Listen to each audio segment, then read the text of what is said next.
Grabe mga mare, ang sarap pala sa piling ng nakabukod. Pumunta nga pala ako sa aming hugasan upang tingnan kung may nagaantay. Walastik mga mare, may nagaantay nga pala sa akin, hindi bisita kundi mga hugasin. Tinatamad nga pala ako maghugas mga mare dahil wala kaming tubig. Pero kung hindi ko huhugasan ay intayin at hihintayin din naman nila ako. Baka sa oras na kami kakain ay wala na kami makainan dahil sa sobrang katamaran ko. Aba mga mare, kung ako lang ay pwede na sa akin sa dahon ng saging ako kumain para tipid at walang hugasin.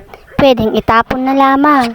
Sobrang napakasarap nga pala mga mare kapag nakabukod dahil kahit anong oras mo gusto maghugas ay okay lang sa'yo. At isa pa ay walang magagalit pa.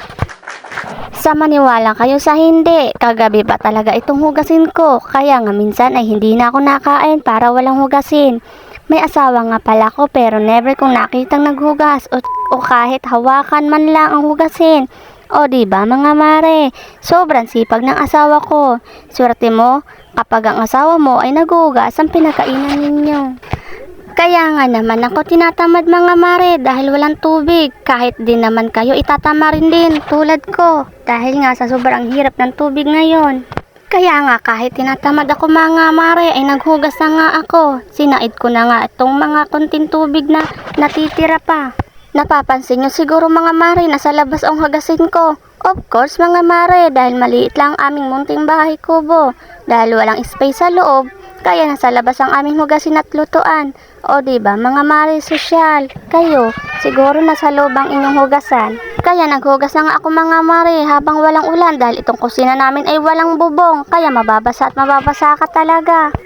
O diba mga mare, kung nakikita ninyo ang aming container ay walang mga laman. Pinagsisipa ko na nga para malaman nyo talagang wala kaming tubig isa man. Isa pa nga mga mare kapag nakapukod ay napakaganda dahil kahit maghapon yung TV namin at dalawang ceiling fan ay walang magagalit. Pagkatapos ko nga pala maghugas ay nag-cellphone na ulit ako dito sa aming munting tulugan sa loob ng aming bahay kubo. O diba napakasosyal ko, naghugas na ako feeling pagod na. Ganyan talaga kapag nakapukod mga mare.